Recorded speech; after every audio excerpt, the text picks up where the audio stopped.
নাই, কিন্তু মই তেওঁলোকক বহুখিনি জোৰ দিলোঁ আৰু এটা সময়ত তেওঁলোকে মোক কৈছিলে যে আমি অসমত আহি এই চেণ্ট্ৰেলাইজ কিটচেন বা মধ্যাহ্ন ভোজন যোজনাৰ কাম আমি হাতত ল'ম।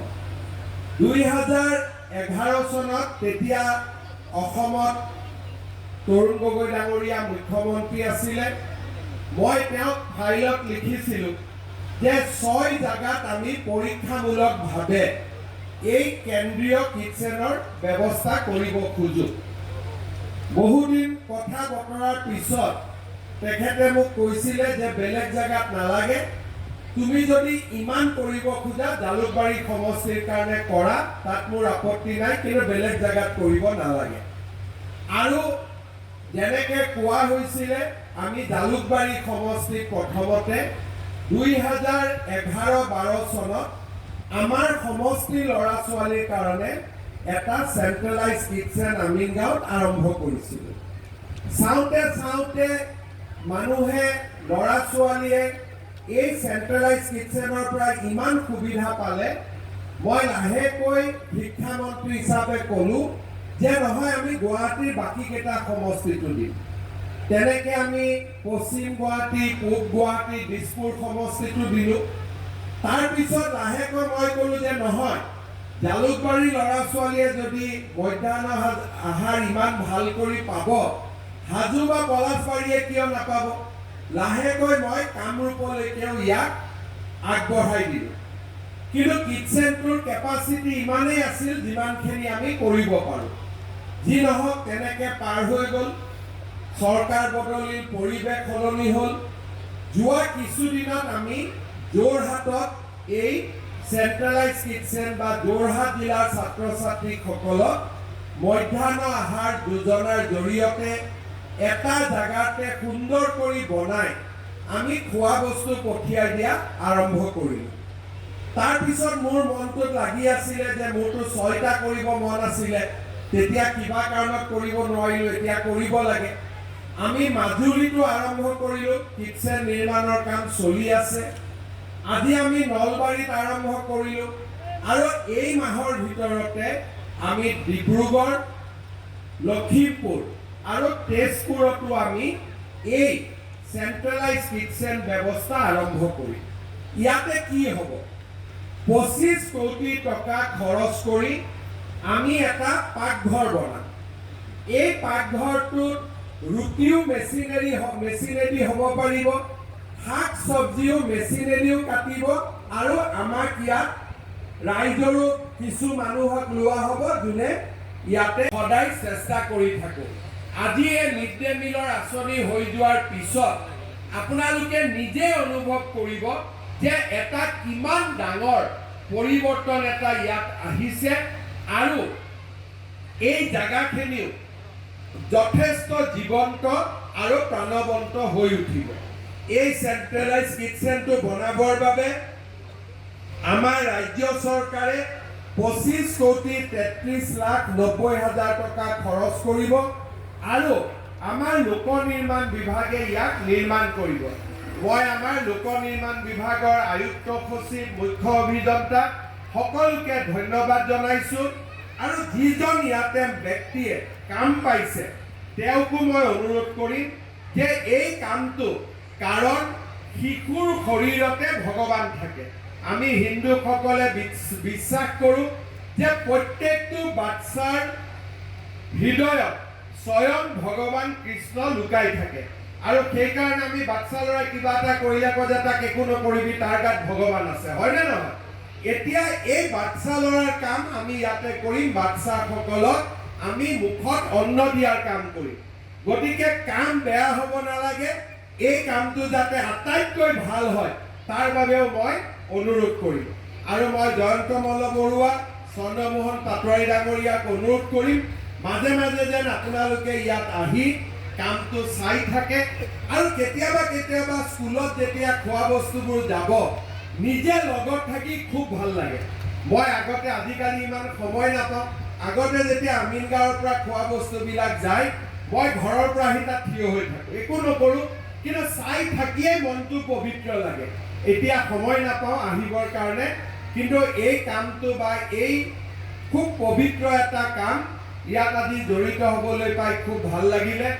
আজি দিনটো ঠিক কৰোঁতে ময়ো ভবা নাছিলোঁ, মই এনেই কৈছিলোঁ 7 তাৰিখে যাম বুলি, কিন্তু আজি একাদশীও, গতিকে একাদশী বুলি ভাবিয়ে দিনটো ঠিক কৰা নাছিলোঁ, কিন্তু নিজে নিজে এইটো ভগৱান কৃষ্ণৰ কাম কাৰণে নিজে নিজে একাদশীতে এই কামটো হৈ গ'ল। আজি আমাৰ হিন্দু মানুহৰ বাবে এইটো নিৰ্জলা একাদশী। নিৰ্জলা একাদশীত এই সুন্দৰ কামটো কৰিবলৈ পাই সঁচাকৈ মই আনন্দিত হৈছোঁ।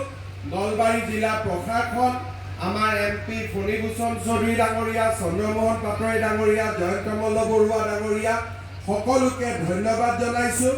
আমাৰ ইয়াত উপস্থিত অক্ষয় পাত্ৰ ফাউণ্ডেশ্যনৰ জনাৰ্দন দাস প্ৰভু আৰু সকলোকে মই মোৰ অভিনন্দন জনাই আৰু গন্ধিয়া ৰাইজক মোৰ সেৱা জনাই আজি ইয়াত অনুষ্ঠিত বিদ্যালয়সমূহৰ বিভিন্ন বিদ্যালয়ৰ পৰা অহা প্ৰধান শিক্ষকসকলকো মোৰ ধন্যবাদ আৰু কৃতজ্ঞতা জনাই মই মোৰ বক্তব্যৰ সামৰণি মাৰিছোঁ।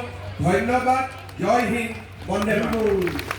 আদি ধুব, কিন্তু আমি সুন্দৰ কৰি এই গোটেই খোৱা বস্তুখিনি আটাইতকৈ পৰিষ্কাৰ পৰিচ্ছন্নতা আৰু ক'তো এখুটো কোনো বাহিৰা ধূলি মাকতি নপৰাকৈ আমি সুন্দৰভাৱে ইয়াতে ৰাতিপুৱাৰ মধ্যাহ্ন আহাৰ যোজনাখিনি বা ভোজনখিনি আমি বনাম।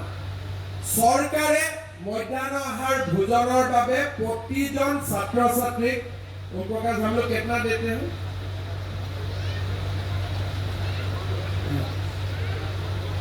एमी के लिए আমি সরকারে এজন ছাত্র ছাত্রীর কারণে এলপিত 6 টকা, এমিত আমি 10 টকা দিই, কিন্তু এখেতসকলে যেটো খোৱা বস্তু বনাব তাত 6 টকা আৰু 10 টকাত নহয়গৈ। যিখিনি অতিৰিক্ত লাগিব সেইখিনি হৰে কৃষ্ণ ফাউণ্ডেশ্যন আৰু অক্ষয় পাত্ৰই তেওঁলোকে নিজাকৈ সংগ্ৰহ কৰিব। চৰকাৰৰ টকা আৰু আমাৰ টকা দুইটাই লগ লাগি আমি ৰাতিপুৱা ইয়াতে স্কুল আৰম্ভ হোৱাৰ আগে আগে গোটেই নলবাৰী জিলাত যিমান ল'ৰা ছোৱালী আছে অলপ অলপ বাস্কা আৰু তামোলপুৰো ইয়াত যোগ হ'ব। টোটেল ये कैसे का कैपेसिटी कितना है, कितना स्टूडेंट के 25,000 25,000 ল'ৰা ছোৱালীৰ খোৱা বস্তু মধ্যাহ্ন আহাৰ আমি ইয়াতে বনাই ল'ম আৰু ইয়াৰ পৰা গাড়ী দিয়ে যিফালে যি গাড়ী ডাইৰেকশ্যন আছে সেই গাড়ী দি ৰাতিপুৱাই খোৱাটো লৈ যাব আৰু একজেক্ট টাইমত স্কুলখনত গৈ খোৱাটো গৈ পাব। এতিয়া কোনোবাই ক'ব আমাৰ কৰ্মী আছে, মধ্যাহ্ন ভোজন বনোৱা আমাৰ ৰান্ধনি আছে, তেওঁলোকৰ চাকৰিটো যাবগৈ নেকি? তেওঁলোকৰ চাকৰি নাযায়। তেওঁলোকে আগতে বনাইছিলে, এতিয়া বিলাব। তেওঁলোকৰ বনোৱা কামটো নোহোৱা হৈ যাব, তেওঁলোকে বিলনী হিচাপে নিজৰ কামটো কৰি থাকিব। অৰ্থাৎ ৰাতিপুৱা ইয়াতে খোৱা বস্তু যাব, আমাৰ মধ্যাহ্ন ভোজন যোজনাৰ ৰান্ধনি বাইদেউসকলে ল'ৰা ছোৱালীকেইটাক বিলাই দিব আৰু সুন্দৰকৈ পুষ্টিকৰ খাদ্য খাব আৰু ল'ৰা ছোৱালীৰ স্কুলত অহাৰ ইচ্ছাটো বহু পৰিমাণে বাঢ়ি যাব। প্ৰধান শিক্ষকসকলে চাউল আনিবৰ কাৰণে, শাক চব্জি বজাৰ কৰিবৰ কাৰণে বহুত সময় খৰচ কৰিব লাগে, শিক্ষাৰ পৰিৱৰ্তে বনোৱাৰ কামত খৰচ কৰিব লাগে। এতিয়া প্ৰধান শিক্ষকসকলেও হিচাপ নিকাচৰ মাজত পৰিব নালাগে, কাৰণ ইয়াৰ পৰাই আমি খোৱাটো পঠাই দিম আৰু তেওঁলোকৰ এটা অতিৰিক্ত দায়িত্বৰ পৰা মুক্তি পাব। ছোৱালীৰ বিদ্যায়তনিক কাম কৰাত বেছিকৈ সুবিধা পাব। ইয়াৰ লগতে আপোনালোকে এটা কথা জানিব যে ৰাতিপুৱা ইয়াত কিটচেনটো 25,000 ল'ৰা ছোৱালীৰ কাৰণে আমি বনাই দিলোঁ। দিনটোতো কিটচেনটো খালী হৈ থাকিব। আমি কেতিয়াবা গুৱাহাটী মেডিকেল কলেজত খোৱা বস্তু পঠাব লাগে, আমি এখেতসকলক কওঁ গুৱাহাটীত যে আপোনালোকে বনাই দিব। যদি চৰকাৰৰ কিবা মিটিং আদি থাকে তাতো আমি তেখেতসকলক কওঁ আপোনালোকে বনাই দিব। আৰু কেতিয়াবা কোনোবাই নিজৰ জন্মদিনত, নিজৰ আন সময়ত তেওঁলোকে মেডিকেলত বা আন জাগাত বা ভোগ আদি দিব খোজে, খোৱা বস্তু দিব খোজে, এখেতসকলক ক'লেই তেওঁলোকে তেনেকুৱা সা সুবিধাখিনিও কৰি দিব। ইয়াৰ লগতে আজি যদি বানপানী হৈছে, ৰিলিফ কেম্পত আমি আহিছোঁ, ৰাতি ৰাতি ডিচিসকলে চাউল দালি যোগাৰ কৰিব নোৱাৰে, কিন্তু মানুহটো কেম্পত আহিয়ে গ'ল, মানুহকতো খোৱা বস্তু দিব লাগে। আমি কামৰূপ জিলাত ৰিলিফ কেম্প হ'লে প্ৰথম ৰাতিৰ খোৱা সদায় অক্ষয় পাত্ৰৰ পৰা আমি পঠাই দিওঁ, তেতিয়াহ'লে তেওঁলোকৰ বান বিধ্বস্ত মানুহেও খোৱা খাব পাৰে, পিছদিনাৰ পৰা ৰিলিফ আহি থাকিলে। গতিকে অকল যে মিড ডে মিল আছে তেনেকুৱা নহয়, জিলাৰ উপায়ুক্ত যি ধৰণে এখেতসকলৰ পৰা সহায় লাগিব সেনেকুৱা ধৰণৰ সহায় তেওঁলোকে আগুৱাই লৈ গৈ থাকিব আৰু তেওঁলোকে আমাৰ জিলা প্ৰশাসনক সহায় কৰিব। ইয়াৰ লগতে হৰে কৃষ্ণ ফাউণ্ডেশ্যন, অক্ষয় পাত্ৰই কিটচেন চলাব। হৰে কৃষ্ণ ফাউণ্ডেশ্যনে আপোনালোকক কৃষ্ণৰ মহিমাৰ ওপৰতো তেওঁলোকে বেলেগ কৰি মন্দিৰ বা নিৰ্মাণ কৰি আপোনালোকৰ এই অঞ্চলটোত এটা আধ্যাত্মিক পৰিৱেশৰো তেওঁলোকে সৃষ্টি কৰিব। সেই কামটো তেখেতসকলে নিজে কৰিব, তাৰ লগত চৰকাৰ জড়িত হৈ নাথাকে, এইটো তেওঁলোকৰ নিজৰ প্ৰচেষ্টা হ'ব। গন্ধিয়া আমাৰ এটা আধ্যাত্মিকভাৱে অত্যন্ত আগবঢ়া আৰু আমাৰ এটা ক'ব গ'লে ঐতিহ্যৰ এক চিনাকি। ইয়াৰ পৰাই আমাৰ জ্যোতিষবিদ্যাৰ আৰম্ভণি হৈছিল বা আজিও জ্যোতিষবিদ্যাৰ প্ৰচলন হৈছে বুলি ক'লে ভুল কৰা নহয়। এখন ঐতিহ্যমণ্ডিত স্থানত এনেকুৱা এটা সুন্দৰ কাম কৰিবলৈ আমাক সুবিধা কৰি দিয়াৰ বাবে মন্ত্ৰী চন্দ্ৰমোহন পাটোৱাৰী ডাঙৰীয়াক মই বহুত বহুত ধন্যবাদ জনাইছোঁ আৰু আপোনালোককো দীঘলীয়া এটা হাত চাপৰিৰে চন্দ্ৰমোহন পাটোৱাৰী ডাঙৰীয়াক আশীৰ্বাদ কৰিবলৈ অনুৰোধ কৰিছোঁ। শ্ৰদ্ধা ৰাইজ, আজি কথা কোৱাৰ সময় নহয়। আমাৰ ৰাজ্যত চৰকাৰখনে যেনেকে যি পাৰে মানুহক সহায় কৰাৰ বাবে সদায় প্ৰচেষ্টা চলাই আহিছে। যিমান য'ত যেনেকে দুখীয়া মানুহৰ কাম হয়, মধ্যবিত্ত মানুহৰ কাম হয়,